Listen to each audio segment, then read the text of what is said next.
para buscar resolver o problema, me parece que está se fazendo um uso eleitoreiro, e isso, de modo algum, me parece uma coisa correta de se fazer, porque você joga a luta contra a corrupção na vala comum da baixa política, da política de baixa qualidade.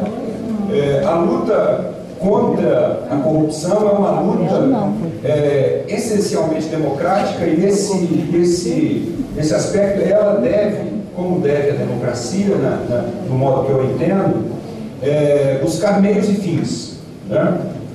Não é possível a gente ter uma democracia, como tivemos durante muitos anos, né, que valorize apenas meios, seja uma democracia meramente formal, né?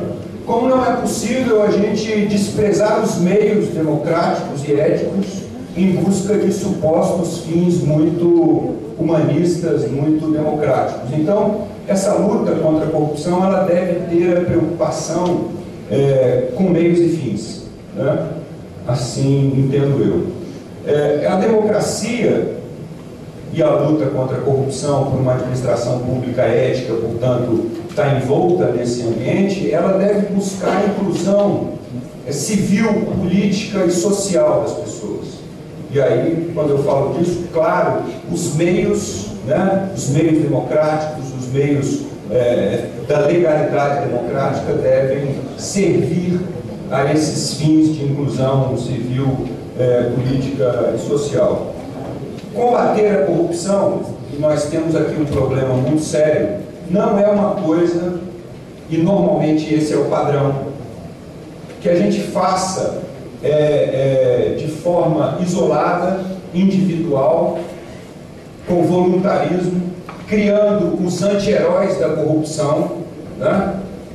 E nós temos aqui no Estado né? Nós temos vários aí à nossa disposição para a gente achar esses anti-heróis e ficar nesse discurso vazio do combate à corrupção, que foca só na pessoa e não procura resolver o problema. Se nós queremos tratar, né, de implementar uma administração pública ética, transparente, nós temos que pensar de forma planejada, de forma organizada, né, buscando estabelecer política, o combate à corrupção como uma política pública, e não ficar nesse jogo de firulas com os anti-heróis da corrupção, né? Nós temos vários aqui. Nós temos Maluf no Brasil, nós temos Sarney, nós temos Grátis aqui no Espírito Santo, a gente pode escolher. E, logicamente, essas pessoas, na medida em que cometeram algum tipo de crime, devem ser punidas, evidentemente. Mas você ficar focando nesse anti-herói da corrupção não irá nos levar a lugar nenhum.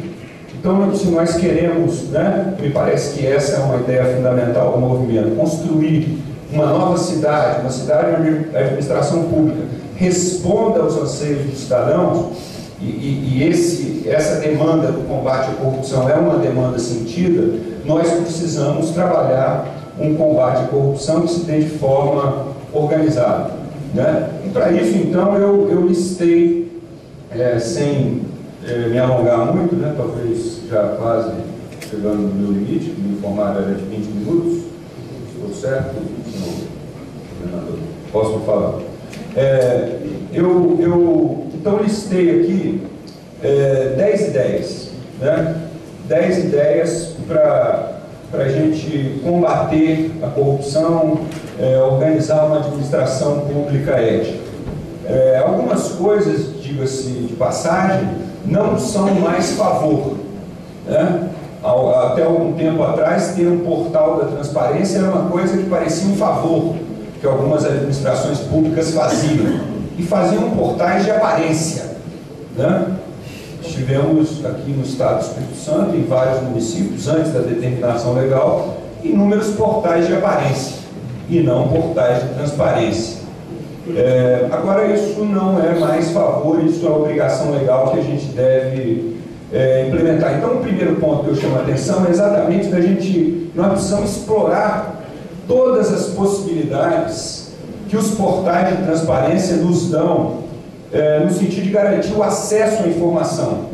O acesso à informação, e isso, claro, vai ter um impacto de gestão política, de gestão pública eficiente que aqui, quando eu falo eficiente, eu falo tanto do ponto de vista econômico, financeiro, quanto do ponto de vista social, né? Eu acho que a gente precisa incluir o discurso da eficiência social na discussão das políticas públicas, né? E me parece que uma ideia interessante é a ideia também de uma lei de responsabilidade social, mas a gente precisa aproveitar melhor a possibilidade que os portais de transparência nos dão. Então, eu acho que o portal de transparência é um instrumento que o movimento, né, pode aproveitar para acompanhar a execução das políticas públicas, a execução dos gastos, das receitas, né, da estrutura dos poderes. E a gente, quando não tiver isso lá, a gente deve cobrar, porque isso está na lei de responsabilidade fiscal, e no caso do município de Vila Velha, né, como poder estadual, já é uma obrigação. Né? Para alguns municípios menores entra em vigor em 2011 e para os menores os últimos entram em vigor em 2013. Né? Enfim, eu acho que a gente precisa explorar essa possibilidade dos portais. Uma segunda questão é a gente explorar as possibilidades dos conselhos representativos. Né? A gente tem que fazer uma política com os conselhos representativos de área. Conselho de Educação, de Saúde. Eu sempre me lembro da saudosa dona Geni, né? Mãe do camarada Crispim, que durante anos batalhou, né, no Conselho de Saúde, e como até hoje, não tinha essa informação, que bom, como essa mulher influenciou na política pública de saúde desse município, muitas vezes batendo a cabeça sozinha lá. Então eu acho que nós temos que aproveitar as possibilidades dos conselhos representativos de área. Né? E aí uma questão importante que a gente tem que verificar nos conselhos, porque muitos conselhos não são operacionais, é a composição. Nós temos um monte de conselhos falando de redução de designação temporária, que são todos instrumentos para favorecimento político. Né? Logicamente, nós temos que, nesse campo, né, defender, me parece, o concurso público.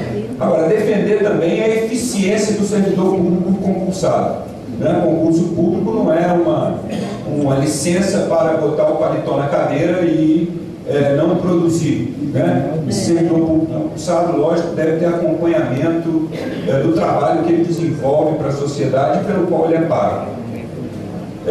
Eu acho que nesse campo dos cargos comissionados, uma exigência que a gente deve fazer enquanto movimento é a inclusão de todos os nomes dos cargos comissionados nos portais de transparência, com o cargo que ele exerce, as funções que ele desenvolve e a qualificação dessa pessoa para exercer aquele cargo. Né?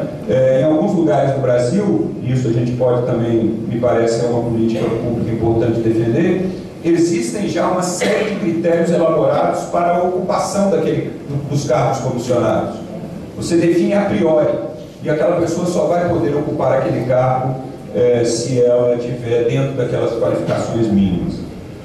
Nós precisamos, então, como eu dizia, estabelecer, né, a política, o combate à corrupção como uma política pública, estratégica, que vai ter um planejamento, vai ser constantemente repensada, e lógico, esse planejamento estratégico de uma política pública de combate à corrupção, ele deve contar com a participação da sociedade, né, e lógico, dos diversos organismos públicos. É fundamental numa política de combate à corrupção você integrar os órgãos de combate à corrupção. As melhores operações de combate à corrupção desse país, elas só produzem resultado, a gente pode olhar isso, quando tem integração de órgãos.